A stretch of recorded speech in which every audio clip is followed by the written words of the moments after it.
Welcome to forever classes और मैं हूं आपका दोस्त उत्तम चौधरी। हेलो फ्रेंड्स, आज हम लोग देखेंगे एनसीईआरटी मैथ क्लास 10 से chapter 9 some application of trigonometry से एक्सरसाइज 9.1 के लिए इंट्रोडक्शन वीडियो। तो इंट्रोडक्शन वीडियो शुरू करने से पहले जिन लोगों ने चैनल को अब तक सब्सक्राइब नहीं किया है वे लोग चैनल को जल्द से जल्द सब्सक्राइब कर ले ताकि हमारा सभी वीडियो आप तक आसानी से मिल सके। तो चलिए हम लोग शुरू करते हैं एक्सरसाइज 9.1 इंट्रोडक्शन। तो सम एप्लीकेशन ऑफ ट्रिग्नोमेट्री में हम लोग यहाँ पे कुछ एप्लीकेशन देखेंगे कि कैसे हम लोग ट्रिग्नोमेट्री का अपने निजी लाइफ में यूज कर सकते हैं। तो निजी लाइफ में यूज करने के लिए हम लोग जैसे कि हमने एग्जांपल बताया था कि एक्सरसाइज 8.1 के इंट्रोडक्शन के वक्त कि मान लो आप कुतुब मीनार देखने गए, ये कुतुब मीनार है सपोज डेट। अब आप यहां से कुतुब मीनार को देख रहे हो, यहां से इसको आप देख रहे हो, तो यहां एक एंगल बनता है। ये एक हॉरिजेंटल लाइन है और ये हॉरिजेंटल लाइन मान लो यहां है, यहां पे आप खड़े हो, यहां आप खड़े हो, तो ये डिस्टेंस तो आपकी हाइट हो गई। और इस डिस्टेंस के अलावे ये जो हाइट है, ठीक है, ये हाइट है और ये डिस्टेंस है। तो यहाँ पे दो चीजें इंपॉर्टेंट है, एक डिस्टेंस और एक हाइट। इसलिए इस चैप्टर को हाइट एंड डिस्टेंस चैप्टर भी कहा जाता है। तो एक हाइट हो गया, दूसरा डिस्टेंस हो गया और तीसरी बात आई ये एंगल। तो हम लोग बिना इस कुतुब मीनार को मापे इस एंगल और कोई एक या तो डिस्टेंस या फिर हाइट, कोई भी एक चीज आपको अगर मिल जाए तो हम बता देंगे। जैसे कि इसकी हाइट अगर हमको चाहिए तो सिर्फ इसका डिस्टेंस अगर हमको मिल जाए तो हम इसकी हाइट को बता देंगे, या अगर हमको इसका हाइट मिल जाए तो हम इस एंगल की सहायता से इसका डिस्टेंस बता देंगे कि हम कितनी दूरी पे खड़े होकर इस कुतुब मीनार को देख रहे हैं। तो इस हिसाब से यह चैप्टर हमारे निजी लाइफ में बहुत ज्यादा इंपॉर्टेंट होता है। बहुत सारे क्वेश्चन इससे निकल कर आते हैं। हमने देखा था इंट्रोडक्शन वीडियो में कि इससे हम लोग पृथ्वी पर से तारे की क्या दूरी है, सूर्य की क्या दूरी है, वो सब निकालने के लिए भी हम लोग इस फॉर्मूले का ही यूज करते हैं। तो हम लोग देखेंगे कि कैसे हाइट एंड डिस्टेंस का यूज हम लोग करेंगे, ठीक है। तो कुछ हाइट एंड डिस्टेंस देखने से पहले हम लोग इसमें कुछ एंगल्स वगैरह के बारे में देखते हैं। जैसे ये हमने कहा कि ये एक हॉरिजेंटल लाइन है और इस आदमी के लिए ये एक एंगल बन रहा है। तो ये जो वो देख रहा है इसे हम लोग बोलते हैं लाइन ऑफ साइट। इसे हम लोग क्या कहते हैं, लाइन ऑफ साइट। और ये जो एंगल बन गया, इस तरह आदमी ऊपर जो देख रहा है तो इस एंगल को हम लोग बोलते हैं एंगल ऑफ एलिवेशन। इसे हम लोग बोलते हैं एंगल ऑफ एलिवेशन। अब हो सकता है कभी ऐसा भी हो कि आदमी, कोई बिल्डिंग हो, ये बिल्डिंग है, इस बिल्डिंग पर कोई आदमी खड़ा हो और वहां से ये नीचे की ओर देख रहा हो, वहां से ये नीचे की ओर, ये मान लेते हैं उसका ये क्या हो गया, एक हॉरिजेंटल लाइन यहां से बन रहा है और यहां से वो नीचे की ओर देख रहा है। तो जब नीचे की ओर देख रहा है तो यहां भी एक एंगल बनती है और इस जो नीचे देख रहा है इस लाइन को हम लोग फिर से वही बात बोलेंगे, लाइन ऑफ साइट। इसे भी हम लोग क्या बोलेंगे, लाइन ऑफ साइट। और जो वो देख रहा है तो इस एंगल को हम लोग बोलेंगे एंगल ऑफ डिप्रेशन। इसे हम लोग बोलेंगे एंगल ऑफ डिप्रेशन। तो यहां पर दो बातें इंपॉर्टेंट आई। पहला कि जब कोई व्यक्ति नीचे से ऊपर की ओर देखेगा तो जो एंगल बनेगा वो एंगल कहलाता है एंगल ऑफ एलिवेशन। और जब कोई आदमी ऊपर से नीचे की ओर देखेगा तो ये जो एंगल बनता है ये एंगल कहलाएगा एंगल ऑफ डिप्रेशन। तो अब हम लोग हाइट एंड डिस्टेंस का और ज्यादा यूज हम लोग इसके एग्जाम्पल के थ्रू देखेंगे। तो चलिए हम लोग शुरू करते हैं अपना पहला एग्जाम्पल।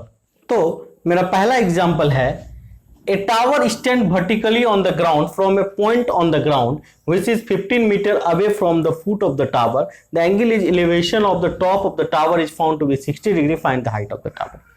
तो इसमें कह रहा है कि एक टावर खड़ा है और टावर से कुछ दूरी पर एक एंगल ऑफ एलिवेशन 60 डिग्री है और जो दूरी से एंगल ऑफ एलिवेशन शुरू होता है वो हमारा 15 मीटर लॉन्ग है। तो इस क्वेश्चन को बनाने के लिए सबसे पहले जरूरी है डायग्राम तैयार करना कि डायग्राम कैसा बनेगा। तो डायग्राम हम लोग सबसे पहले बना लेते हैं कि सबसे पहले एक टावर है vertically on the ground from a point on the ground which is 15 metre away from the foot of the tower. Tower के फुट से 15 मीटर अवे क्या है, एक पॉइंट है, ये एक पॉइंट है। यहां से the angle of elevation of the top of the tower is found to be 60 degree. यहां से टावर के टॉप पर ये एंगल ऑफ एलिवेशन 60 डिग्री। मैंने बताया है कि नीचे से जो टॉप की तरफ देखने वाला एंगल होगा वो एंगल ऑफ एलिवेशन होगा, और ऊपर से जब नीचे की ओर देखते हैं तो वो एंगल ऑफ डिप्रेशन होता है। तो ये दिया हुआ है। अब बोल रहा है find the height of the tower. ये हाइट आपको निकालना है, टावर का हाइट क्या है। तो मैंने एक ट्रायंगल टाइप का ये डायग्राम था, ये मैंने ड्रॉ कर लिया। इसका हम लोग नाम दे देते हैं ए, बी और सी। ये 90 डिग्री पे, क्योंकि टावर सीधा होता है, ठीक है। तो इस प्रकार का क्वेश्चन अब हम लोग आसानी से बना सकते हैं, क्योंकि ट्रिगोनोमेट्री के और भी एक्सरसाइज जो हमने पीछे किए हैं उसमें हमने ऐसा क्वेश्चन बनाया है कि बेस दिया हुआ है, एंगल का वैल्यू दिया हुआ है, तो परपेंडिकुलर हाइट हमने निकाला है। तो उसी हिसाब से यहाँ पे भी हम लोग इसको आराम से सॉल्व कर लेंगे।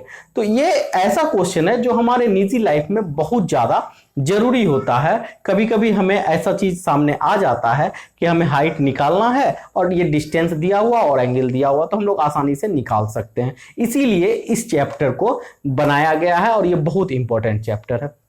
तो अब हम लोग क्या करेंगे, थोड़ा सा इसको लिख लेंगे। क्या लिखेंगे कि लेट BC इज, क्या है BC, एक टावर है। BC इज ए टावर, ठीक है। तो लेट हमने BC को क्या बनाया, एक टावर बना दिया। अब क्या है, AB is the distance of A point from the tower. AB distance हो गया, and angle of elevation is 60 degree. बस यही तीन बातों से मैंने ये फिगर ड्रॉ किया। अब हम लोगों को एक ऐसा ट्रिगोनोमेट्रिक रेशियो देखना है जिसमें क्या हो, परपेंडिकुलर हो, बेस हो, इस प्रकार का। तो tan ही है हमारे पास। तो tan यहाँ थीटा का वैल्यू 60 डिग्री है। tan 60 degree is equal to क्या होता है, परपेंडिकुलर अपॉन बेस। तो परपेंडिकुलर क्या हमारा BC upon base is AB। tan 60 degree का वैल्यू होता है √3। BC का वैल्यू क्या है हमारे पास, H हाइट यानी कि निकालना है, और AB is equal to 15 metre. तो यहां से क्या निकल जाएगा, देखते हैं हम लोग। यहां से निकल जाएगा height is equal to 15 into √3, that means कि 15 √3 मीटर। ये हमारा आंसर हो गया। तो हम लोग लिख सकते हैं क्या, हाइट ऑफ द टावर, यहां नीचे लिखेंगे height of the tower is 15 √3 metre. Okay, तो ये हमारा क्वेश्चन सॉल्व हो गया। अब हम लोग देखते हैं अपने दूसरे क्वेश्चन को। अब हम लोग चलते हैं अपने नेक्स्ट क्वेश्चन पे। अब नेक्स्ट क्वेश्चन में है एन ऑब्जर्वर 1.5 मीटर टॉल। एक ऑब्जर्वर है कितना, 1.5 मीटर टॉल। इसकी हाइट कितनी है, 1.5 मीटर। एक ऑब्जर्वर है, वो क्या कर रहा है, इस 28.5 metre away from a chimney. यहां से मान लेते हैं एक चिमनी खड़ा है, ठीक है, एक चिमनी है, और इस ऑब्जर्वर से, ये जो ऑब्जर्वर है, यहां से चिमनी की दूरी कितनी है, ये ऑब्जर्वर है यहां पे खड़ा है, और यहां से इस चिमनी की जो दूरी है, ये दूरी ये है 28.5 metre. 28.5 metre. The angle of elevation of the top of the chimney from her eyes is 45 degree. अब यहां जो इसका आंख है, यहां से कितना डिग्री का एंगल बनता है, यहां से 45 डिग्री का एंगल बनता है, 45 डिग्री का। तो अब आंख यहां पर है, तो ये आपका यहां तक ही आ गया डिस्टेंस, ये डिस्टेंस यानी कि यहां तक ही है। Okay, 28.5 metre. तो अब यहां पर ये एंगल कितना डिग्री का है, 45 डिग्री का। मतलब एक ऑब्जर्वर खड़े होकर एक चिमनी को देख रहा है, उसके टॉप को, और डिग्री कितना बन रहा है एंगल इसका, 45 डिग्री, और इस ऑब्जर्वर की हाइट कितनी है, 1.5 मीटर है। तो बोलता है what is the height of the chimney. इस चिमनी की क्या हाइट होगी, ठीक है, इस चिमनी का हमें हाइट निकालना है। तो अब सबसे पहले अगर ये 1.5 मीटर है, तो ये भी यहां से यहां तक ये 1.5 मीटर हो जाएगा, ये यहां से यहां तक की दूरी। और अब हमें चाहिए यहां से यहां तक की दूरी। तब तो दोनों डिस्टेंस को हम लोग क्या करेंगे, ऐड कर देंगे। तो इसको हम लोग मान लेते हैं h, ठीक है। अब इसका हम लोग नाम दे देते हैं कि ये a है, b है, ये c है, ये d है और ये e है, ठीक है। तो अब क्या क्या दिया हुआ है, तो हम लोग क्या देख रहे हैं, BC is the chimney, let कर लिए हम लोग, लेट BC इज चिमनी, ठीक है। BC को हमने चिमनी मान लिया। AB क्या है, distance of observer from the foot of the chimney, AB is distance between observer and chimney, AB distance हो गया। एंड AD क्या हो गया, AD या BD हम लोग लिख, BE भी वही हाइट है तो AD ही लिखते हैं।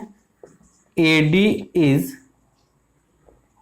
हाइट ऑफ ऑब्जर्वर, ठीक है। तो हमारे पास क्या क्या है, AD बराबर BE is equal to 1.5 metre and यहां गिवन लिख देते हैं, गिवन है ये सब। AB is equal to DE, ये कितना है हमारे पास 28.5 मीटर। अब हमें क्या निकालना है, चिमनी का हाइट निकालना है। तो चिमनी का टोटल हाइट क्या हो जाएगा, चिमनी का हाइट हो जाएगा, यहां पे लिख देते हैं height of chimney, height of chimney is equal to CE plus BE, यही हो जाएगा। तो अब हमें CE का वैल्यू चाहिए, CE का वैल्यू क्या होगा, तो CE का वैल्यू निकालने के लिए अब हमारा वही ट्रिगोनोमेट्रिक रेशियो लगाएंगे।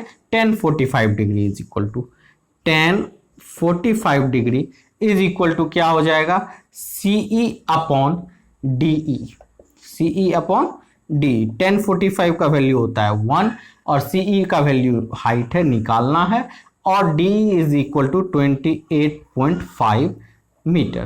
तो इस हिसाब से हाइट क्या हो गया हमारा 28.5 मीटर। अब चिमनी का हाइट क्या है, CE प्लस BE, तो क्या हो जाएगा चिमनी का हाइट, चिमनी का हाइट हो जाएगा CE plus BE, that means की 28.5 मीटर प्लस 1.5 मीटर, कितना हो जाएगा 28.5 मीटर और 1.5 मीटर, डेट मीन्स की 30 मीटर। तो हम लोग लिख सकते हैं height of chimney is 30 metre. तो इस हिसाब से मेरा ये क्वेश्चन सॉल्व हो गया। अब हम लोग चलते हैं हमारे नेक्स्ट एग्जांपल पर। अब हमारा नेक्स्ट क्वेश्चन है, from a point P on the ground, angle of elevation of the top of a 10 metre tall building, एक 10 मीटर का टॉल बिल्डिंग है, 10 मीटर टॉल बिल्डिंग है और ये पॉइंट P है, यहाँ पे पॉइंट P है। यहाँ से angle of elevation of tall building क्या है 30 डिग्री, यहाँ पे बिल्डिंग पे ये एंगल ऑफ एलिवेशन है 30 degree. A flag hosted at the top of the building, अब यहाँ इस टॉप से एक झंडा फहराया गया, एक झंडा फहराया गया, ठीक है। अब क्या बोल रहा है, at the angle of elevation of the top of the flag step from P is 45 degree, और यहां से ये जो P तक का एंगल ऑफ एलिवेशन है ये है 45 डिग्री। तो बोलता है find the length of the flag step, इसका लेंथ निकालना है कि ये जो झंडा यहां से यहां तक है इसका लेंथ क्या है, and the distance of the building from the point P, और ये P से जो इसका डिस्टेंस है ये भी निकालना है कि ये कितना है। तो डायग्राम हमारा रेडी है। अब हम इसको नाम भी दे देते हैं, ये P है, ये Q हो गया, इसको R कर देते हैं, इसको S कर देते हैं। तो यानी कि हमें RS का वैल्यू चाहिए और PQ का वैल्यू चाहिए।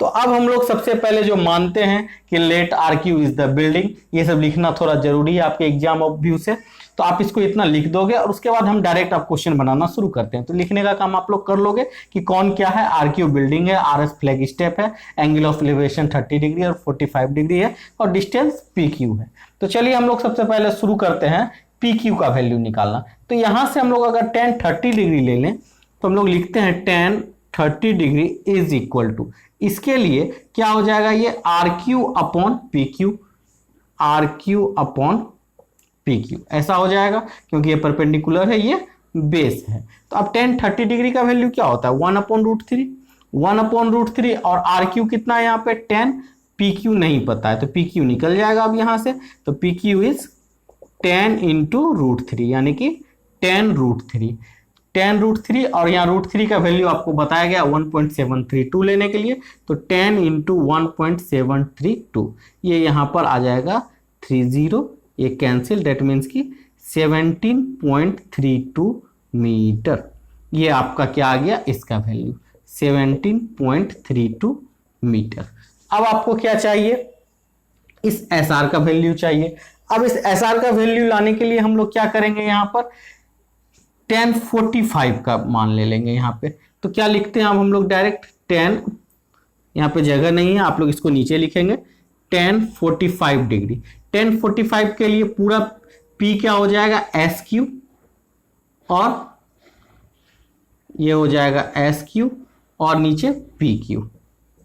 अब आप लोग देखिए 1045 का वैल्यू क्या होता है 1 होता है, एस क्यू कितना है हमारे पास, एस क्यू डेट मीन्स की एस आर प्लस ये 10, तो इसको हम लोग x मान ले थोड़ी देर के लिए, तो क्या हो जाएगा x प्लस 10, ये x और ये 10, और पी क्यू का वैल्यू कितना है 17.32, ऐसा है। तो अब हम इसको क्रॉस मल्टीप्लिकेशन करा देते हैं, तो क्या हो जाएगा 17.32 is equal to x plus 10, तो x is equal to 17.32 minus 10 that means की 7.32 मीटर, यानी कि इसका वैल्यू क्या हो जाएगा R S is equal to 7.32 metre. तो हम लोग क्या लिख सकते हैं, height of flag step is 7.32 metre. तो हमारा नेक्स्ट क्वेश्चन है, the shadow of a tower standing on a level ground. एक टावर है, हम लोग जानते हैं कि सबसे पहले हमें फिगर बनाना होता है, तो सबसे पहले हम लोग फिगर बनाएंगे। एक टावर का शेडो है to be 40 metre longer, 40 metre वो ज्यादा हो जाता है जब sun's altitude is 30 degree then when it is 60 degree.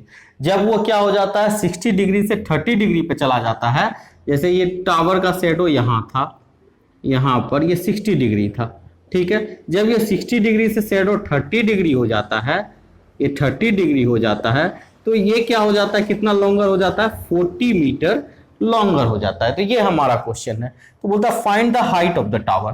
तो इस टावर का क्या चाहिए, अभी हमें हाइट चाहिए, तो हम इसका नाम रख देते हैं A B C D. Height को मान लेते हैं x और ये डिस्टेंस को मान लेते हैं x।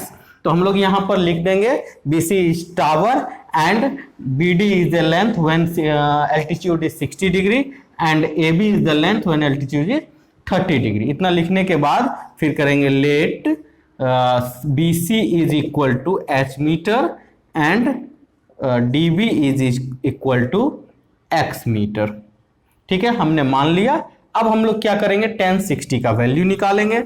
1060 degree is equal to, क्योंकि हमें क्या चाहिए, आप ये हाइट चाहिए, तो ये हाइट निकालने के लिए पहले हमें 1060 का जरूरत पड़ेगा, उसके बाद फिर 1030 का जरूरत पड़ेगा, फिर इक्वेशन को हम लोग इक्वल करेंगे। तो 1060 डिग्री इज इक्वल टू क्या हो जाएगा BC अपॉन DB। ओके, तो 1060 degree is √3, BC is H और DB इज X। तो यहां से एक वैल्यू आ जाएगा हमारा, क्या आ जाएगा value H is equal to x√3, एक वैल्यू ये आ गया।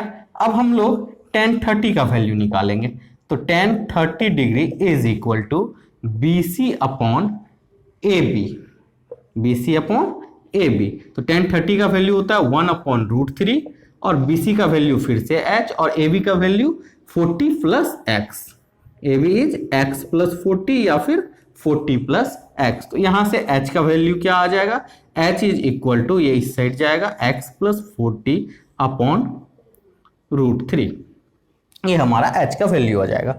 अब हम देख रहे हैं कि ये इक्वेशन फर्स्ट अगर हम मान ले, इसको इक्वेशन सेकेंड मान ले, तो क्या होता है दोनों जगह H इक्वल टू इतना और H इक्वल टू इतना है, तो हम दोनों इक्वेशन को इक्वल कर सकते हैं। तो लिखेंगे from equation first and second, from equation first and second क्या हो जाएगा x√3 is equal to x plus 40 upon √3। अब ये √3 इस साइड जाके मल्टीपल हो जाएगा, डेट मीन्स कि 3x is equal to x plus 40, 2x is equal to 40, x is equal to 20 metre. तो x का वैल्यू आ गया हमारा 20 मीटर। अब हमें चाहिए क्या था, h इक्वल टू चाहिए था, तो h इक्वल टू कहीं पे हम लोग पुट कर लेंगे, तो h बराबर फर्स्ट इक्वेशन है x√3 यानी कि 20√3 मीटर। ये हमारा क्या हो जाएगा, height of the tower. Okay, अब हम चलते हैं हमारे नेक्स्ट एग्जांपल पर। अब हमारा नेक्स्ट क्वेश्चन अब एंगल ऑफ डिप्रेशन से रिलेटेड है। अभी तक हमने एंगल ऑफ एलिवेशन के बारे में जाना, अब हम लोग इस क्वेश्चन में एंगल ऑफ डिप्रेशन से देखेंगे कि क्या होता है। The angle of depression of the top of and the bottom of an 8 metre tall building. एक 8 मीटर टॉल बिल्डिंग है, इसके टॉप और बॉटम पे एंगल ऑफ डिप्रेशन आ रहा है। कहां से, from the top of a multi storage building. एक मल्टी स्टोरेज बिल्डिंग है, यहां से आ रहा है, ठीक है। तो यहां से एक एंगल ऑफ डिप्रेशन यहां आ रहा है, ये मान लेते हैं हॉरिजेंटल खींच रहे हैं, और एक यहां पर आ रहा है, इसका हो गया 30 डिग्री और ये है एक 45 डिग्री। तो अगर हम लोग इसको भी थोड़ा सा मिला लें, पैरेलल कर लें, तो ये 30 है तो ये भी क्या हो जाएगा 30 डिग्री, और ये 45 है तो ये भी हो जाएगा 45 डिग्री। तो हम लोग इसका अब नाम रख देते हैं ABCD और E, ऐसा हम लोग इसका नाम रख दिए। अब हम लोग यहाँ पे थोड़ा सा मान लेंगे कि BC क्या है, मल्टी स्टोरेज बिल्डिंग है, AD क्या है, एक टॉल बिल्डिंग है जिसका कि क्या है, हाइट 8 मीटर है। तो अब हमें क्या चाहिए, find the height of multi storage building, height चाहिए, and the distance between two building, ये चाहिए। दैट मीन्स कि AB का वैल्यू चाहिए, मान लेते हैं यहां से यहां का डिस्टेंस कितना है, D है, और ये हाइट मान लेते हैं हम लोग, ये हाइट कितना है, H है सपोज। तो H मानने की जरूरत भी नहीं है, ये हाइट क्या हो जाएगा, ये अगर 8 है तो इसको सिर्फ हम लोग क्या मान लें, x मान ले, तो टोटल हाइट क्या हो जाएगा हमारा 8 + x हो जाएगा, 8 + x, ठीक है। तो अब हम लोग सबसे पहले क्या करते हैं कि tan 30 का वैल्यू निकालते हैं। तो सबसे पहले tan 30 जो मानना है वो हम लोग लिख लेंगे, क्योंकि वो ज़्यादा जरूरी है, यहाँ जगह कम है, इसलिए हम लोग सीधा tan 30 का वैल्यू निकाल रहे हैं। tan 30 इज इक्वल टू क्या हो जाएगा, CE/DE। tan 30 का वैल्यू होता है 1/√3। CE कितना है, x है, और DE कितना है नहीं पता, तो डिस्टेंस है, इसके बराबर होगा, तो ये भी D हो जाएगा। तो यहाँ पर इसको लिख देते हैं हम लोग D। तो यहाँ से एक इक्वेशन आ जाएगा, D = x√3, equation first. Okay, अब हम लोग निकालते हैं tan 45 का वैल्यू। tan 45 का वैल्यू क्या हो जाएगा, tan 45 degree is equal to BC/AB। tan 45 का वैल्यू होता है 1, BC कितना है, x + 8 या 8 + x, और AB कितना है फिर D। तो यहाँ से क्या हो जाएगा, D इज इक्वल टू, यहाँ पे लिखते हैं D is equal to 8 + x। Okay, ये हो गया इक्वेशन सेकेंड। अब from equation first and second क्या हो जाएगा, D is equal to x√3 और D is equal to 8 + x। तो यहाँ पर अगर हम लोग देखें तो क्या हो जाएगा, इस x को भी अगर हम लोग इस तरफ ले आए तो क्या होगा, x√3 - x is equal to 8। That means कि x कॉमन ले लें तो √3 - 1 इज इक्वल टू 8। तो x इज इक्वल टू 8/√3 - 1। तो x का वैल्यू ये आ जाएगा। तो हमें क्या चाहिए था, सबसे पहले अब हाइट चाहिए था। तो हाइट क्या हो जाएगा, BC is equal to 8 + x, that means कि 8 + 8/√3 - 1, यानी कि √3 - 1, 8 × √3 - 1 + 8। अब इसको हम अगर रैशनलाइज कर दें यहाँ पर, तो √3 + 1 से रैशनलाइज कर देंगे तो क्या वैल्यू आ जाएगा यहाँ पर, 8 × √3 - 1, √3 + 1, तो हो जाएगा a², यानी कि √3 का स्क्वायर 3 - b² यानी कि 1, और फिर यहाँ पर हो जाएगा +8 × √3 + 1 बाय √3 + 1, √3 - 1, √3 का स्क्वायर 3, 1 का 1, तो यहाँ पे हो जाएगा 3 - 1 यानी कि 2, 16 + 8 × √3 + 1 बाय 2, अब यहाँ से अगर हम कॉमन ले लें तो 8 कॉमन आ जाएगा, 2 प्लस √3 प्लस 1 ऐसा आ जाएगा अपॉन 2, 2 4 जा 8, तो यहाँ पर आ जाएगा 4 2 जा 4 3 जा 12 प्लस 4√3, या फिर 4 को कॉमन ही रहने दें तो क्या हो जाएगा 3 प्लस √3 मीटर। ये हो गया इस बिल्डिंग का हाइट। तो बिल्डिंग का हाइट मेरा निकल गया है। अब हम लोग क्या निकालेंगे, डिस्टेंस निकालेंगे। तो डिस्टेंस भी अब हम लोग निकाल लेते हैं। तो डिस्टेंस का कहीं पे हम लोग क्या करेंगे, मान पुट कर देंगे x का। तो यहाँ पे d = x√3 है, जगह का कमी है या इसलिए हम लोग थोड़ा सा इरेज कर रहे हैं। अब d = x√3, x का वैल्यू है 8/√3 - 1, तो यहाँ पर हम लोग x का वैल्यू पुट कर देते हैं 8/√3 - 1, और यहाँ पे √3 तो मल्टीप्लाई है ही, इसको रैशनलाइज कर देते हैं √3 + 1, √3 + 1 से, तो ऊपर हो जाएगा 8 × √3, यानी कि √3 × √3 3, 8 3 जा 24, और ये हो जाएगा प्लस 8√3, और नीचे हो जाएगा √3 का स्क्वायर 3, 1 का स्क्वायर 1। डेट मीन्स कि अगर 8 कॉमन ले लें तो हो जाएगा 8 3 जा 24 प्लस √3 अपॉन 2, 2 से कट जाएगा। डेट मीन्स कि यहाँ पर क्या आ जाएगा 4 × 3 प्लस √3 मीटर, यानी कि जो डिस्टेंस है ए और बी के बीच का वो भी क्या होगा 4 × 3 प्लस √3। तो उम्मीद है दोस्तों वीडियो आप लोगों को पसंद आई होगी। अगर हमारा वीडियो आपको पसंद आता है तो ज़्यादा से ज़्यादा लाइक करें और शेयर करें। तो चलिए हम लोग मिलते हैं हमारे नेक्स्ट वीडियो में, तब तक के लिए टेक केयर, बाय बाय।